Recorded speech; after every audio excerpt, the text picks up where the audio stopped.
What's up guys, and welcome to Ívar's Fly Workshop. Today we will be tying a fly that has been requested on the channel. That is this fly, Copper John.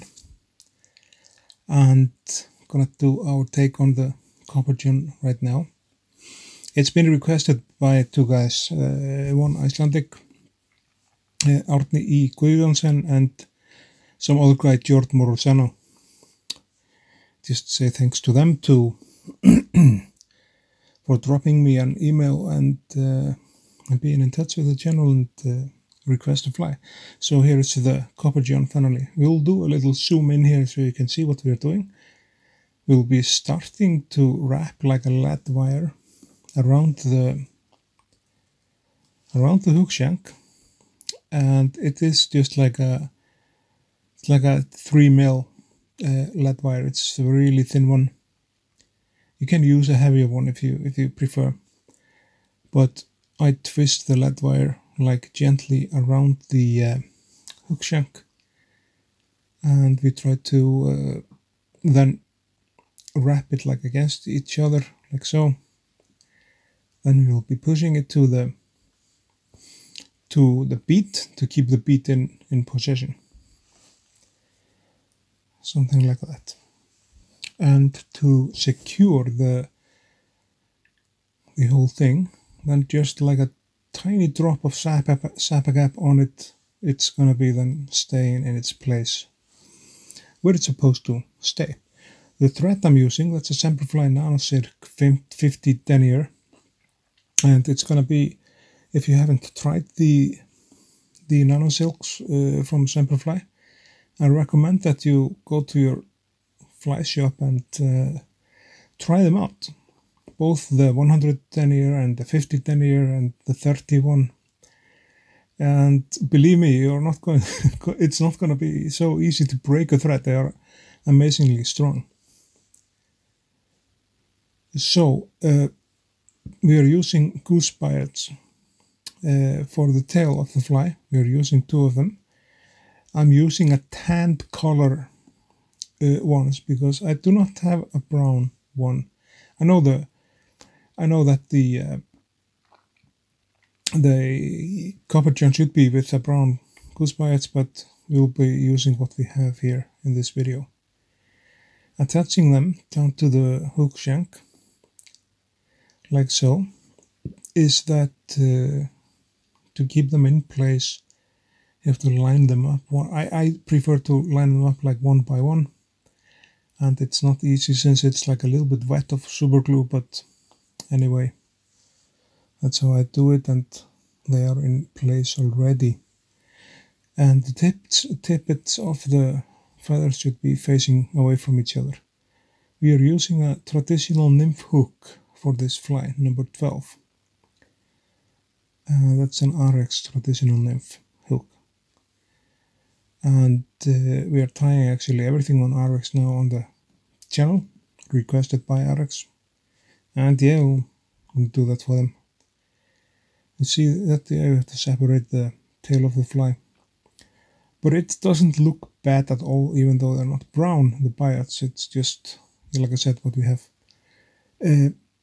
Next step in the dance is the wire. We'll be using a Semperfli wire, a copper wire, of course, because it's called Copper John, and I'm using a 2mm thread, and we get the wire attached to the hook shank like so. Then we have to use the thread to build up like kind of like a body of the fly. As you see, it has to be like in its shape, so the body itself, when we wrap the wire around, it's going to be kind of in line and in harmony with everything else on the hook shank. So it's yeah, we'll then leave like we'll wrap the copper wire like 2/3.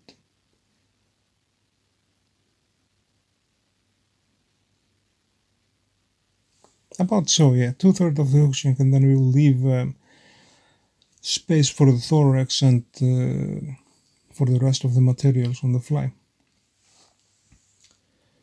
We will then helicopter the wire off, and next step will be the pearl tinsel. It depends on the size of the fly, which width of it you're using. I'm using a rather thick one, like a rather wide one, white pearl tinsel. But you can use, of course, a smaller one, and you can use like 2 smaller ones or one like white. It just depends on your preferences. And then we'll be using a black body stretch. The body stretch is like a really nice material from Veniard, and I trimmed mine down so it's like a similar width like the pearl tinsel. Catch that with our thread here. It's a cheeky one, not easy always to work with, but eventually we'll always be successful catching it down with our thread. And then we'll wrap the thread there, secure everything down and lock everything down with it. And remember to like, share and subscribe to the channel if you like the content, and if you do not like it, please send me an email or drop us an email. Let us know what we can do better. So for the thorax, we'll be using Peacock hearls. I'm using 2 of them. You can use a single one. And I'm using like 2 of them, and I stroke them like backwards like so. Then when the feather is going to be a little bit more fluffy, and you can get like a better and a bulkier thorax that way. Wrapped around like this to the bead. Lock it in with our thread and lock it in like at least twice each side of the thread, and then it should be in place. Then we snip off the remains, and next step in the fly are the legs, and we are using a Partridge, English Partridge feather for it. You can use different feathers, but the most important is that you have to strip off the sides of it, and you have to cut it in a V. The end of it has to be cut in a V like this. And you can it depends on your preferences on the legs, how many legs you want to have. You can trim off like them, like so. But at last we'll place the feather like so. Hold it tight with our finger, lock it in with the thread so it's in place.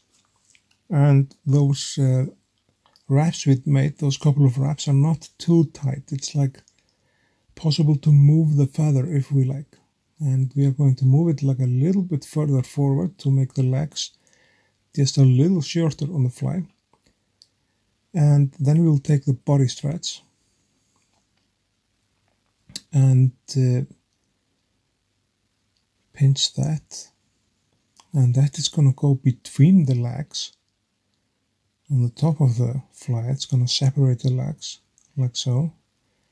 Then we get our thread around it, keep everything tight, and make like this security wrap, and do like a couple or 3 really tight wraps. When that is done, you can snip off the remains. Then we'll do a few wraps just to secure everything down. Then comes the pearl tinsel on the top, and we do the same method with the pearl tinsel. And it is important kind of to keep it as straight on the top as possible.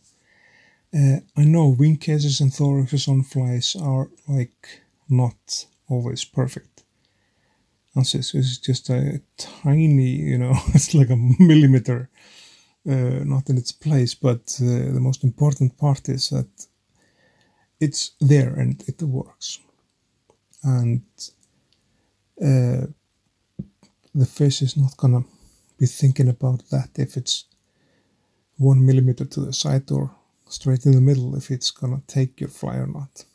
That's a big mistake that many fly tyers do. They think their flies have to be absolutely perfect. But my experience, especially based on while I was starting fishing and starting to do fly tying when I was not anywhere near good as and experienced as I am today, it seems to, it doesn't matter actually how good your fly looks. Maybe for Instagram and the social media it has to look good, but for the fish, if you're tying to fish with them, I think just tiny flaws on your flies is not gonna harm anything. Then we're going to snip away the thread. And the final step is the UV resin. We are using clear UV resin. I'm using a Fulling Mill UV resin for this. And this is actually the only UV resin I have at the moment. But I like to work with solar res and some other materials as well. And we place like on the back of the fly, on the back of the on the pearl tinsel, and you see what it does for it. It like magnifies the tinsel. Then we get our toothpick and make sure that the UV resin goes in the place that we want. We want it to be on the bead and all the way back to the copper wire.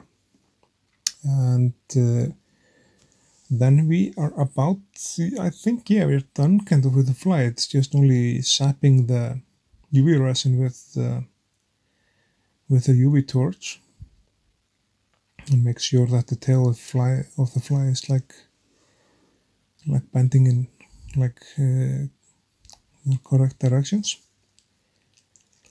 And this is like, yeah, you have to sap it for a little while with your light just to make sure it's totally sapped and hard. It has to be hardened, and if not, it's gonna come off. Here are some couple of copper jones I tied already, and I think I'm satisfied with this one. So I just want to say thanks for watching. Remember to like, share and subscribe to the channel, and I will see you guys in the next video.